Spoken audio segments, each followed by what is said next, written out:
Yard podcast where we make up topics as we go, and today is something a little bit different. We're going to be talking about the 10 worst ways to die that we've seen on 1000 worst ways to die. If you want to check out the list, the link will be in the description box below. If with your resident expert on the topic, because I've seen like almost every episode. Exactly. And we have someone that would do. Hey, these things really freak you out, because if you ever been behind an 18-wheeler with logs on it, you guys know what I'm talking about. If you've seen Final Destination and you're driving behind an 18-wheeler with logs on it, you're a certified psychopath. You can't be trusted. There's two things about the situation. Either you haven't seen Final Destination because you're too young, or you are crazy and want to die by fucking you're weirdo. Yeah. Mm-hmm. But let's just go ahead and jump right into it. Now, on number 10 spot, we have bank ruptured. What? I don't even know what that means. It's the guy has a disorder. Let's see. This one is kind of sad. A French man called Pierre suffered from a condition known as Pica Syndrome. Okay. People who suffer from this have a hard time distinguishing between items that are edibles and the ones that are not. This prompts patients to eat a lot of different objects they're not supposed to eat, like dirt. Ew! I don't like where this is going. Poor Pierre's favorite food was coins. Wait, what? Yeah, he just ate a bunch of coins and died. It reminds me of what is it? Fucking he ate coins? Yes, that's what the thing does. Have you heard? It reminds me of Terrare. Have you ever heard of Terrare? No. I don't remember if it was a myth or if the person actually existed, but there's this dude named Terrare who would quite literally eat anything. Oh, wait. Is that the guy that I know what you're talking about, man. I know what you're talking about. Yeah, the guy who allegedly ate a baby. Whoa, I didn't know that. What the heck? He got pretty much put in this hospital for eating garbage. Oh, wow. All right. But yeah, he got put in this hospital for eating garbage because, it messed his stomach up because he was eating garbage. And then, apparently he was while he was staying there, somebody gave birth to a baby, and the baby just disappeared. And you guys disappeared. The baby disappeared. And the guy known for eating quite literally anything. Oh my god. In the hospital. Oh my goodness. But they never. That's tragic, bro. What the heck? I'm not the resident Terraria expert. I don't remember if they actually proved it, which is why I said allegedly he ate a baby. Was it like a Reddit thing and you saw it on, or what? I've seen it everywhere. It was on Reddit. Oh shit! All right, then never mind then. Holy crap! Yeah. All right, so moving on, so we don't have to talk about people eating other children. This one's worse. We have number 9 spot. We have semi-side. I think we were just talking about 18-wheelers. We don't like 18-wheelers here. I don't even if there's no logs on it, I do not like being around 18-wheelers. I just can't. I can't do it. So okay, let's see what it says. This death is probably the most gruesome of this list. This death was described in an episode "Life Will Kill You," and it starts by recounting a couple's trip in their way to Las Vegas. They suddenly make a rest stop and start messing around with a video camera. Okay. When they hear a scream, there's been an accident on the other side of the street. Okay. Mm-hmm. They get closer to see what's happening and see the horrible image of Frank Soriani cut literally in half and still breathing. That is tragic. He was working below his vehicle when an 18-wheeler semi-truck ran him over. Yep, ran him over. Oh my god. The thing that's crazy. The thing crazy. He was still alive. The thing that kills him. The two halves of him were sent to two different hospitals. Two different ambulances showed up, and they took both half of his body to two different hospitals. Why would they do that, though? I guess the ambulances that responded were from two different hospitals. Oh my god! But you see, one half of a body, though. Why would you? What? I don't know. Apparently there was it's not even apparently. I'm it's pretty obvious that they did not communicate very well with. Not at all, man. That doesn't even make that's just ridiculous, to be honest. This right now, this topped the first one for sure. So I think number 9 right now is in the lead. But anyway, we have number 8 is butt plugged, and I don't like the sound of that. That sounds gross. It's tragic. Yeah, that sounds gross. So let's see, it says, sometimes 1,000 Ways to Die presented a situation so absurd that the audience, who were watching with morbid attention, couldn't do anything but to laugh. This is the case of this ex-con, Lucky Levinson, who, after being in prison, wanted to celebrate by getting drunk, driving an SUV, and hiring the services of a sex worker. That is pretty stupid. He gets pulled over by a policeman in a panic. He shoves a pepper spray can into his butt. Yep. Since getting caught in possession of one was a violation of his parole, but poor Levison was drunk, so he gives an attitude to the office, who pushed him against the car, activating the can inside his rectum, killing him. I didn't even want to read that, to be honest, but that story got more and more awkward as they went along, and it was pretty bad. I'm not a fan of that. that sounds like a pretty terrible way to go. I think this just took the lead. Very close second to the semi-side for me though. Very close second. That is not a fun way to go. Number 7, we have Heart On. Mm-hmm. Well, that doesn't really.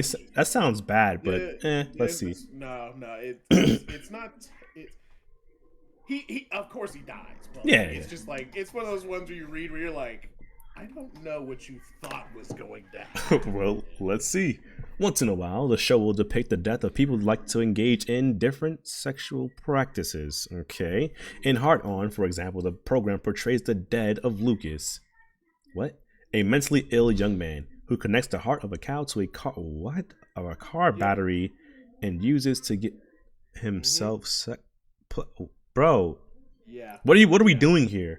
You know what? We're gonna skip this one. We already know how he died. Heart On. We're just we're gonna move on right here. I was like, why?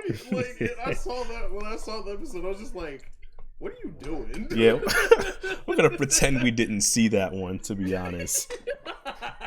Yeah. Moving on, we have number 6, Habeas Corpse. I'm not sure that's how you pronounce that. Once again, another one of fuck around and find out. That's okay. I like the sound of that one.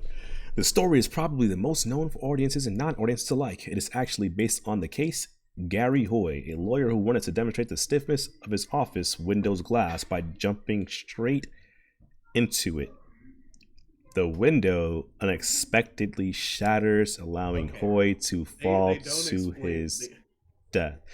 Again, they don't explain the entire thing. So okay, explain, because maybe I'm just not understanding. I didn't see it. He was a lawyer at a firm, I believe it was, and every time that like the interns or like new hires would come in, as a joke, he would run at the windows and be like, "I'm gonna like jump" or some crap like that, just, you know, as a joke, and it was funny. But like, of course, when I was watching that time, I was like, "Yeah, this is just asking something to happen." Yeah, that's what I'm thinking right now. He's been doing it for years, and it's not that the window shattered.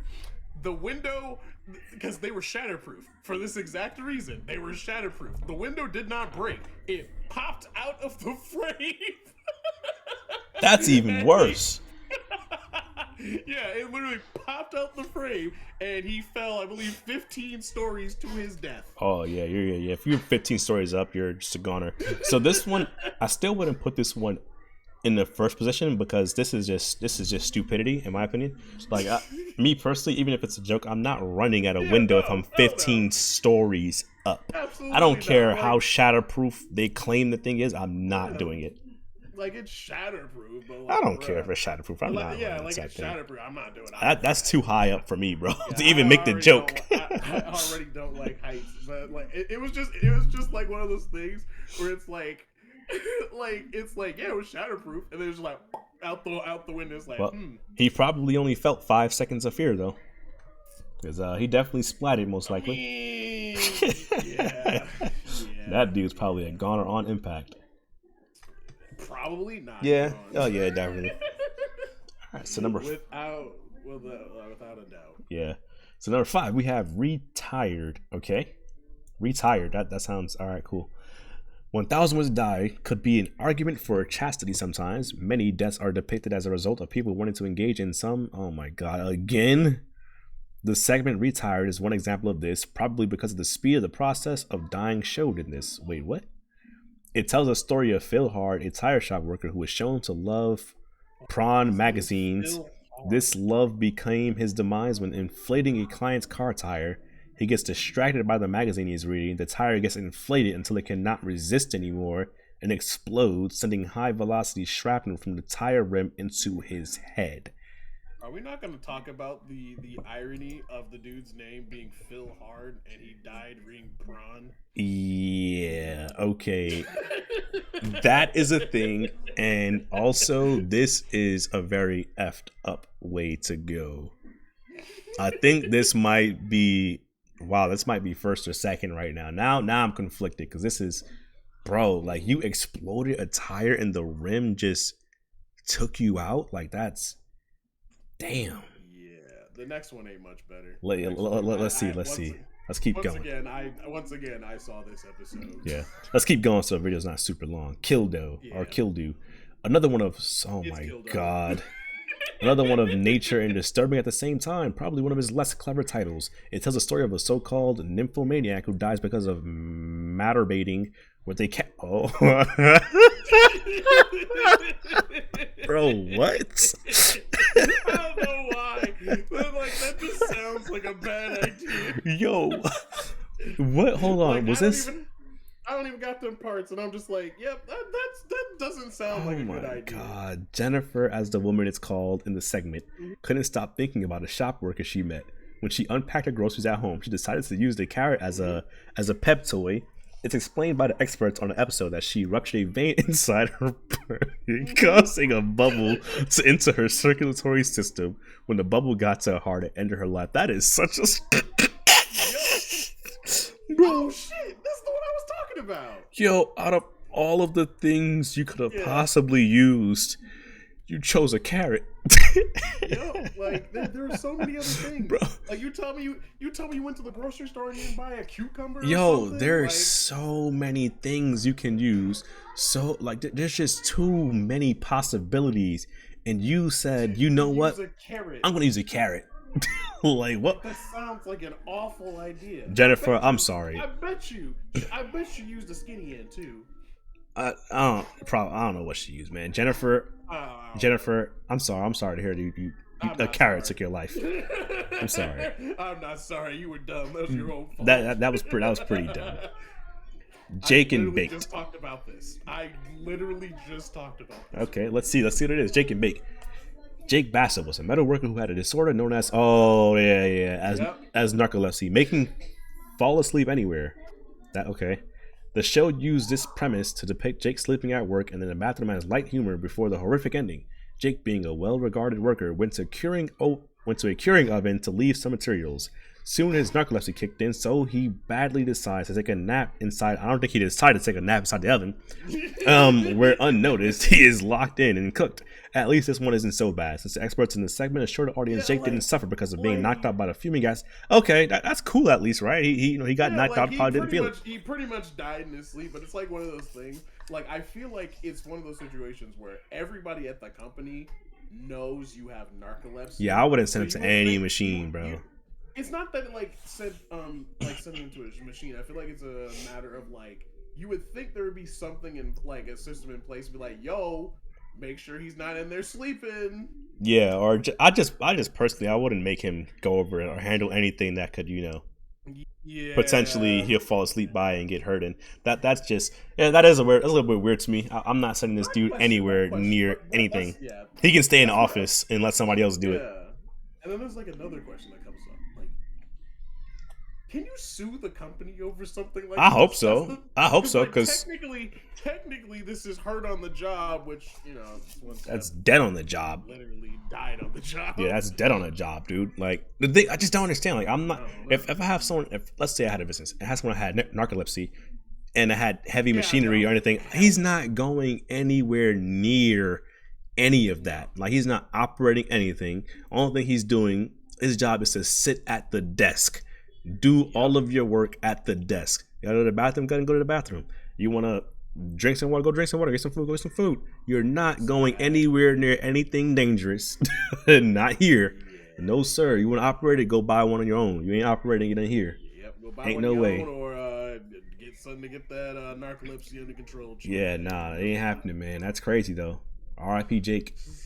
I Chippendale. always think about this. I always think about this episode. Oh boy. The story of Chippendales seems taken out of 1997 Coen Brothers film Fargo. The segment is about Tiny and Tail, two co-workers who worked under the sun of the Sonora Desert collecting dry tree branches, okay? After collecting a bunch of them, they start to put them in a wood chipper machine. Eager to finish the job and get a drink, the two men get frustrated when a branch gets tucked in the machine. Okay, Dale tries to push the branch with his feet. Bro, are you serious? I don't know what he Dale tries to push the branch with his feet when suddenly, this is already, once you get the idea, I'm going to push this with my feet into a machine, you're an idiot. When suddenly the machine caught him and starts to mutilate him, while Tiny, for some reason, didn't think of shutting down the machine. Wow. Wow. You got two dummies working This is a pure episode of Dumb and Dumber.